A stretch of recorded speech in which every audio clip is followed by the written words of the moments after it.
안녕하십니까, 소마시네마입니다. 소마시네마 막리뷰 되게 오랜만에 업로드하고 있습니다. 영화도 개봉한 지가 일주일이 됐고, 사실 지난주 금요일에 봤는데 일주일이 지난 다음에 이제서야 수요일에 올리고 있습니다. 지금 7월 19일이고요 이 영화 개봉한 지 일주일 지났죠. 미션 임파서블 데드 레코닝 파트 1입니다. 자, 데드 레코닝은 이제 그 잠수함의 자명 이렇게 몰래 숨은 듯 깔아져 가는 그런 것을 의미한다고 그래요. 일단 이 작품 2시간, 일단 상영시간이 상당히 긴데, 파트 1이거든요. 그동안에 이제 미션 임파서블 시리즈 중에도 요즘에 뭐 좀 시리즈상으로 파트 1, 파트 2로 나누는 것이 좀 유행인 것 같긴 합니다. 뭐 어벤져스 이후에, 파트 1, 파트 2, 엔드게임 나오고 그랬었죠. 근데, 지금 스파이더맨 애니메이션 판도 그렇고 마찬가지고요. 마일즈 데비스 나오는 거요. 이 작품 미션 임파서블도 그런데요. 나름대로 평이 상당히 좋습니다. 그동안 이제 미션 임파서블 시리즈를 좀 보면 이게 사실 되게 연대기적 영화라서, 이 영화를 보기 전에 그 전작들을 보면 좋겠지만, 사실, 액션 영화 몇 년 만에 한 번씩 나오는데, 저도 1년에 한 100편 정도 영화를 보는데요. 극장에서. 근데, 이걸 다 기억 안 나거든요, 사실. 특히 무슨 분노의 질주 이런 영화들은 더 기억이 안 나고. 미션 임파서블도 사실 1편은 생생히까지는 아닌데 대략 기억이 납니다. 미션 임파서블은 사실 그때 당시에 이 영화가 원래 미션 임파서블이라는 제목 자체가 제5전선이라고 국내에는 알려졌던 TV 시리즈물의 영화판 버전으로 시작이 된 거거든요. 근데 브라이언 드팔마가 이제 연출을 맡고 1편에서 개봉했던 게 이제 1996년입니다. 이게 이제 1편 시리즈죠. 당시에 톰 크루즈도 벌써 지금 얼마입니까? 한 20몇 년 됐죠. 27년 됐죠. 이 시리즈 때만 해도 아주 되게 젊었을 때고, 당시 이 미션 임파서블 시리즈, 원래 TV 시리즈의 팬들에게는 되게 당황스러운 영화였어요. 이 미션 임파서블 제5전선이라고 한 시리즈는 꾸준하게 팀이 뭔가 활약을 해가지고, 사건을 해결하는 일종의 스파이물이었거든요. 근데 이 미션 임파서블은 팀이 완전히 내부에서 분란이 일어나서 깨져버리는 이야기이고 그 안에서 싸움이 벌어지는 이야기입니다.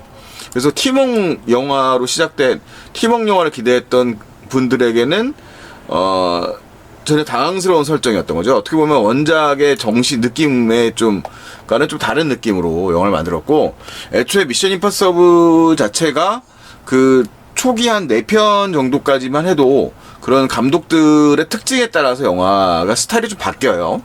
그래서 평가도 지금 보면 다른데, 이 브라이언 드팔마의 1편 미션 임파서블은 상당히 당시에 호평을 받았는데, 지금 로튼 토마토 지수로 보시면 아시겠지만 생각보다는 높지 않단 말이에요. 특히 이제 논란이 많은 작품이 553이 연출을 했던 미션 임파서블 2거든요. 이거 주제가도 메탈리카가 불렀던 걸로 알고 있는데, 전체적으로 굉장히 지금 이 시간이 이제 2000년도에 나왔어요. 굉장히 평이 안 좋았는데, 이게 이제 553이 대표작은 뭐죠? 영웅모색과 첩별싸움이잖아요. 물론 더 많이 있습니다만, 사실 553은 초기작들부터 해가지고 지금 후기작들까지 사실 같은 영화의 스타일을 만드는 사람이에요. 근데 미션 임파서블 2도 553의 스타일로 만들었거든요. 그래서 되게 비둘기가 등장하는 장면, 이런 게 이제 일종의 553의 낙인 같은 것인데, 이 영화가 헐리우드에서 553이 워낙 인기를 끌던 시절이라서 어떻게 보면 헐리우드 입장에서는 553을 데려다가 좀 그런 스타일로 영화를 만들어 보고 싶었던 거겠죠. 근데 지금 보면 영화의 결이 너무 다른 거죠. 553 시리즈 스타일의 그런 낭만주의적 이런 거 어떻게 보면 좀 지금은 촌스럽게 느껴지는 거예요. 그러니까 영화가 평이 좋지 않고, 미션 임파 시리즈에서는 그런데 개인적으로 저는 553이 워낙 팬이기 때문에 이 영화 재밌었어요, 저는. 자, 그 다음에 미션 임파서블 3는 이제 우리 토끼발로 기억하는 분들이 많이 있는 일종의 떡밥의 왕자인 J.J. 에브람스가 연출했던 작품이 이제 미션 임파서블 3입니다. 그때부터 이제 좀 스릴러물로서의 성향이 좀 더 강화되고, 이제 미션 임파서블 2에서의 좀 시행착오 같은 것에서 좀 벗어나게 되는 거죠. 3부터 이제 2006년부터 나오게 되고요. 지금의 형태들이 이제 서서히 형성되는 거는 이제 2011년도에 나왔던 미션 임파서블의 4번째 영화였던 고스트 프로토콜이라고 하는 영화가 이제 어느 정도 틀이 구성이 되고, 현재 멤버 좀 바뀌었습니다만, 지금 까지도 계속 출연하고 있는 이제 그 IT 전문가 역할에 그 벤 역할이죠.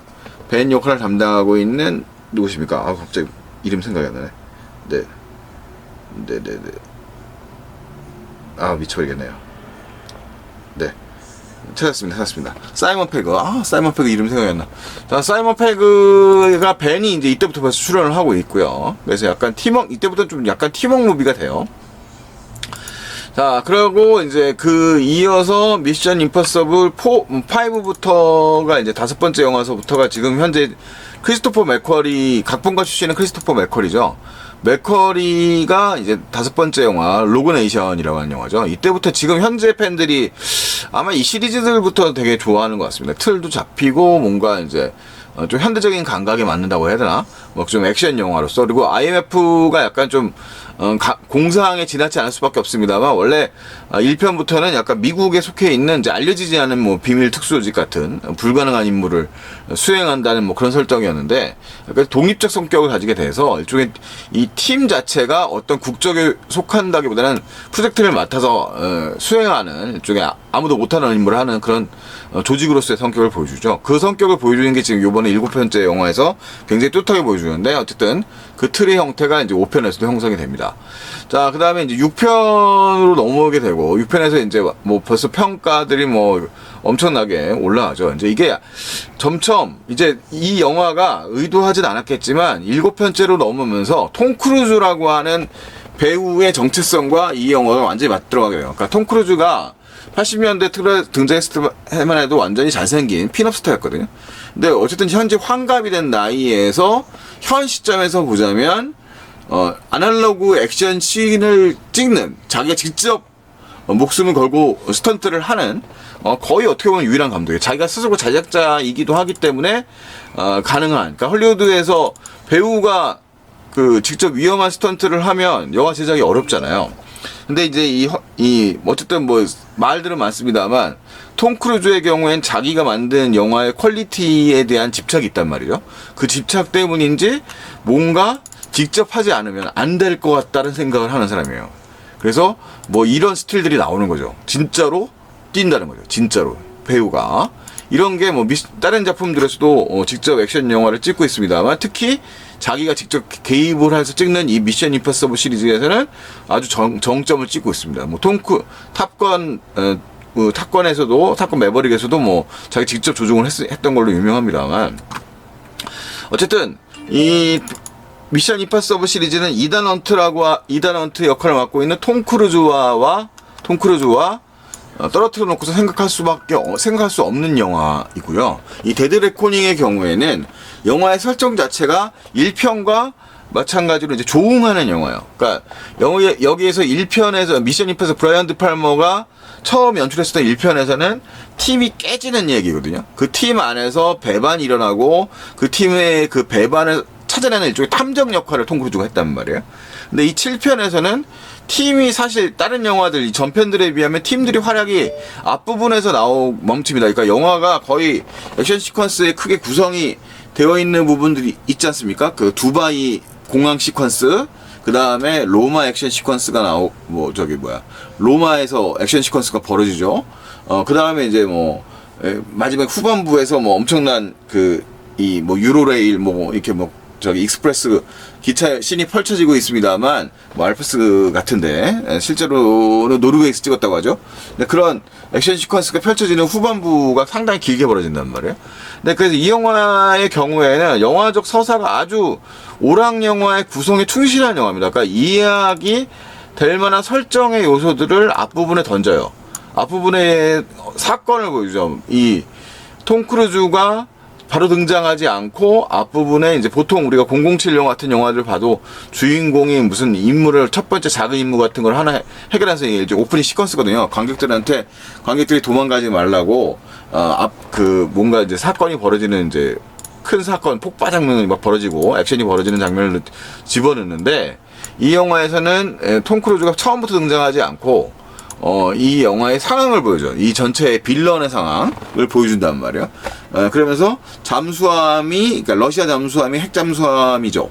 잠수함이 잠행을 하면서 일종의 AI 실험 같은 걸 하고 있는데, 이 AI가 이제 바이러스 같은 것들이 이제 스스로 발달하면서 이 잠수함 자체를 속여버리는 그런 역할을 하는 그런 이제 빌런의, 인간이 아닌 빌런의 등극이란 말이에요. 그러면서 그런 상황들을 잘 보여주기 위해서 스스로 쏜 오래에 폭파당하고 많은 잠수하는 상황을 보여주고, 그 다음에 그것 때문에 기획회의에 모여져 있는 미국의 일종의 정보부 수뇌들의 모임 장면을 보여줍니다. 그리고 그 속에 변장에서 나타나는 톰 크루즈의 모습을 보여주면서 영화가 이제 오프닝 시퀀스를 열죠. 그리고 이 사건의 키가 되는 열쇠, 이 AI와 접근이 가능한, 이 AI를 어떻게 보면 파괴할 수 있는 그런 접근이 될 수 있는 열쇠가 될 만한 그 열쇠의 절반, 둘 중에 하나를 가지고 있는 전작의 레베카 퍼거슨이 역할을 담당하고 있는 누구죠? 일사 파우스트, 일사 파우스트 저기죠. 카사블랑카에서 이름을 따왔다는 그 등장을 하고 나서 그 현장에 다시 톰 크루즈가 등장하면서 영화가 시작이 되는 겁니다. 어우, 난 진짜 마우스가 또 잘 안 먹군요.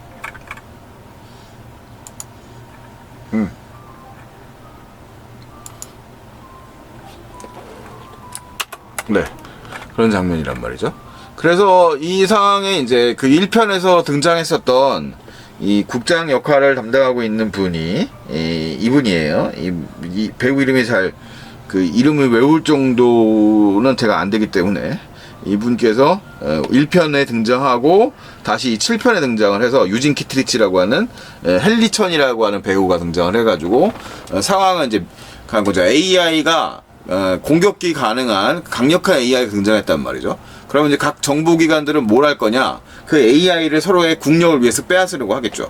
근데 세계 평화를 지키려고 하는 IMF 미션 임파서블의 멤버들의 경우에는 어떻게 보면 국가에서 다 벗어난 인물이죠. 대표적인 인물이 일사 파우스트의 경우도 영국 정보기관에서 이제 나온 사람이고, 그 다음에 뭐 이 주인공이 이단 헌트의 경우도 미국 정보기관에서 이제 벗어나서 자기들의 독자적인 영역을 지키고 있는 거기 때문에 이들의 목표는 그 AI가 전 세계를 위협하지 않는 상황을 만드는 거예요. 근데 각 국가들의 경우에는 그것을 지배하려고 하는 것이죠. 그런 상황에서 이제 이야기가 이제 펼쳐지는 거란 말이에요.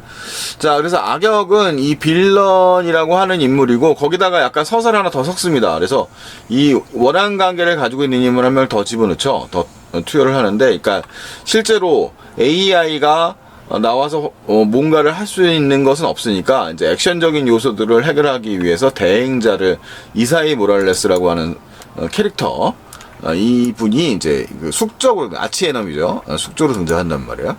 네. 네. 이 양반이죠. 이 라틴계 배우인데, 이분이 좀 빌런이 좀 약하다 이런 얘기가 나오는데, 뭐 어쨌든, 진짜 찐 빌런의 경우에는 2편에 또 등장할, 누군가 될 수 있겠습니다만, 뭐 이제 설이 여러 가지 나와요. 2편에 이제 AI가 대행시킬 인물로, 전편에 등장했던 아주 막강한 빌런이 있죠. 그 인물이 다시 등장할 거라는 얘기들도 나오는데, 어쨌든 이사이 모랄레스가 이제 이 영화에서는 이 대행자로서 등장을 하게 됩니다. 자, 그래서 영화가 결국은 이 또 대행자고, 그 다음에 우리가 알고 있는 멘티스, 마블 세계관의 멘티스 역할을 담당한 한국계 배우, 지금 국내 내한도 했던 폼 콜리멘티에프라고 하는 배우가 이제 페리스라고 하는 거, 그러니까 프랑스어 쓰니까 이제 페리스라고 이름을 붙인 것 같은데, 프랑스 출신의 이제 암살자로 등장을 하는 거죠. 자, 그래서 영화가 결과적으로 이제 앞부분에 이제 좀 루즈한 부분들이라고 할 수 있는 부분들은, 그러니까 말로 막 설명하는 좀 회의 장면이에요. 그러니까 이 문제를 해결할 수 있는, 이런 AI 문제를 해결할 수 있는 상황들에 각자 이해관계가 걸려있는 상황 속에서 등장을 해서 상황을 파악을 하고 이제 이 IMF 멤버들이 활약을 해야 되는 거죠. 그래서 영화에서는 이 다른 영화들에 비해서 이 빅네임스가 연기를 이제 1편부터 등장하는 캐릭터죠. 로토 스티겔 역할의 빅네임스. 그 다음에 이제 사이먼 페그의 캐릭터들이 사이먼 페그들은 조력자 정도의 역할을 항상 어느 정도 해오고 유머 감각을 발휘하고도 했었는데, 특히 이제 빅 레임스 역할은 자기가 이제 중요한 대세도 친단 말이에요. 내가 도와줄 수 있는 일이 없다. 마지막에 이제 액션 철도 시퀀스에서. 왜냐면 이 사람은 이제 컴퓨터를 주로 담당하고 통제를 담당하는 사람인데, AI가 그것들을 다 컨트롤할 수 있기 때문에 이 AI는 디지털 세계를 지배하고 있는 상황이잖아요. 그러니까 아날로그로만 할 수 있는 상황에서 이 사람은 할 수 있는 역할이 없다는 거죠. 근데 오히려 그 속에서 이제 몸으로 뛰는 이단 헌트가 모든 것을 해결해야 되는 상황이 됩니다. 자, 그러면서 영화가 이제 펼쳐지는데, 그 다음에 계속 액션 시퀀스입니다. 액션 시퀀스입니다. 톰 크루즈는 나이가 60 됐는데 지금 요거 스티커스에 나오지만 영화를 보면 알겠지만 엄청나게 잘 뛰어요. 와, 이거 운동을 어떻게 하는 거예요? 그래서 뭐 실제 자기가 이제 막 이 스턴트를 갖다가 이 영화의 마케팅 포인트로 진짜로 이 노르웨이 절벽에서 뛰어내리는 직접 뛰는, 물론 안전장치 했겠지만, 톰 크루즈의 모습을 보여주면서 이 영화가 이제 홍보 포인트를 시작을 하죠. 그러니까 이 영화를 극장에서 봐야 되는 이유는, 이 영화 정말 진짜로 육체적인 피지컬적인 액션이 잘 보인다는 거예요. 우리가 그동안 CGI의 세계 속에서 어떻게 보면 과장된 액션 시퀀스들을 상당히 많이 봐왔지만, 어쨌든 그게 실제감이라고 하는 부분들이 미묘하게 있거든요. 그러니까 CG로 가짜를 한다라고 하면 이게 이를테면 그런 거죠. 범죄도시에서 마동석 배우가 물론 과장돼요. 타격음을 갖다가 이렇게 써가지고 관객들이 마치 때린 듯한 느낌을, 정말로 맞은 듯한 느낌을 강하게 주는 게 이제 이 범죄도시 시리즈의 특징이지 않습니까? 근데 미션 임파서블 시리즈에서는 어쨌든 이단 헌트 역할을 맡은 톰 크루즈가 정말 목숨을 건 스턴트를 계속 해내는데, 그 장면들이 이제 범상치 않은 수준이란 말이죠. 이 폰 클레멘티랑 연결하는 페리스 캐릭터를 맡은 폰 클레멘티라고 하는 캐릭터도 되게 재밌었는데, 이 폰 클레멘티 F라는 캐릭터가 결국은 지거든요. 이 이단 헌트에게. 근데 이 시퀀스는 골목 안에서 벌어지는 시퀀스예요. 마치 제가 봤을 때는 뭐 살파랑에서 펼쳐지는 골목 시퀀스를 갖다가 조금 더 좁힌 버전, 뭐 그런 액션 장면들은 좀 있을 수 있으니까. 프로젝트 A, 뭐 성룡이 옛날에 여기 뭐 성룡이 펼쳤던 골목 액션 장면들 같은 것도 좀 생각이 나고, 어쨌든 그런 장면을 이제 이 동양 뉘앙스의 배우가 등장을 해가지고 이제 여기서 보고, 뭐 사실 체형상으로 봤을 때 여성인 페리스가 몸이 더 확실히 톰 크루즈도 큰 편은 아니지만 서양 사람 치고 이 작은 여성이 싸우기에는 이런 골목이 더 맞을 수도 있겠죠. 그런 장면에서 이제 이것을 이제 극복해내는 과정들, 이런 것도 이제 등장을 하는데, 영화의 경우에 이제 결국은 후반부에는 톰 크루즈, 그 다음에 영화에 이제 키를 쥐고 있는, 개입돼서 이제 뛰어들게 된 헤일리 에렐이라는 캐릭터도 재밌어요. 이 헤일리 에렐이 우리 뭐 캡틴 아메리카의 히로인으로 유명한 배우지 않습니까? 근데 이 양반의 경우도 여기서 이제 도둑으로 등장하죠. 두바이에서 등장을 해가지고 의뢰를 받고서 범죄를 저지르다가 이리저리 상황이 꼬여가지고 결국은 이제 이쪽에 성장 서사를 가진 캐릭터예요. 그러니까 이 영화가 1편과 조응한다고 하는 것은 결국 톰 크루즈가 1편에서 상황에 몰려가지고 이제 성장하고 자기 문제를 해결해 나가야 되는데, 헨리 에덴의 경우에 이제 어느 정도 정착이 된 IMF라고 하는 체제에서 나머지 멤버들에게 이제 조언을 구할 때 이들이 결국 설명을 해준단 말이죠. IMF라고 하는 조직은 결국 서로를 의지할 수밖에 없는 조직. 그러니까 세상에 아무데도 속해 있지 못한 이 인물들이 결국은 이제 서로를 가장 중시 여긴다고 하는 것이고, 결국 이 미션 임파서블 7의 경우에는 메시지적으로는 1편에서는 뭔가 다 분산되는 거였지만, 그동안 탄탄히 싸워왔던 시리즈의 이제 안목처럼 미션 임파서블이라고 하는 조직의 4명의 멤버, 근데 멤버는 맨날 뭐 죽기도 하고 받기도 하는데, 이번 시리즈에도 누군가 죽죠. 자, 그런데 어쨌든 간에 그럼에도 불구하고 서로를 최선을 다해서 구하려고 한다, 이렇게 설명을 한단 말이에요. 그러니까 자기들도 모르게 이제 형성된 정체성인 거죠. 미션 임파서블 시리즈가 오게 되면서. 그러니까 이 크리스토퍼 맥커리라고 하는 연출자가 상당히 뛰어난 연출자라는 게, 여기 등장하는 캐릭터들이 버릴 사람들이 별로 없어요. 이 바네사 커비의 전편은 경우에 화이트 위도우라고 하는 무기상으로 등장하는데, 전편에서 상당히 큰 활약을 했었지만 여기서는 사실 카메오 수준, 조연급 작은 단역 수준이란 말이에요. 근데 거기서도 존재감이 확실하게 또 있고, 영화의 중요한 변곡점 장치를 맞이하는데 중요하게 개입되어 있는 인물로 등장을 한단 말입니다.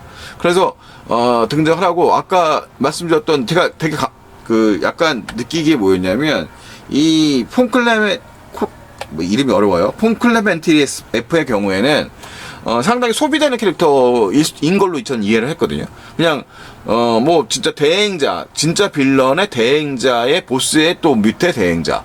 그리고 심지어 프랑스어로 해가지고 의사소통도 잘 안 돼.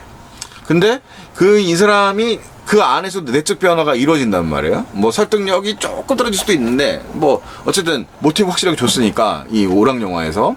그래서 거기서 등장하고 이 사람을 꼭 한 가지 면으로만 끝내서 퇴장시키지 않고 소비하지 않고 뭔가의 의미를 부여하고 캐릭터를 남겨내는 거죠. 그러니까 시나리오가 효율적이라는 얘기예요. 그러니까 이 조연들 캐릭터의 경우에도 이분이야 뭐 지금 기억에 나오는 인물들이고 지금 미국을 대표해서 쫓는 이 두 커플의 요원들의 경우에도 나중에 역할이 이제 변화가 된단 말이에요. 그래서 영화가 각본이 재밌어요. 그러니까 영화적으로 아주 기본기가 잘 닦여 있는 각본이고 뭐 워낙 헐리우드에서 뼈가 굳은 크리스토퍼 맥커리니까 톰 크루즈가 잘 구성을 해서 짰겠죠. 그래서 영화가 그런 성격들을 잘 짜고 있는 데다가 거기다가 이제 톰 크루즈의 무지막지한 후반부 액션 시퀀스가 펼치기 때문에 이거는 정말 극장에서 봐야 됩니다. 그러니까 영화적 요즘에 이제 많은 사람들이 이제 그 OTT가 활달되다 보니까 이제 TV나 막 핸드폰이나 이런 걸로 영화를 보잖아요.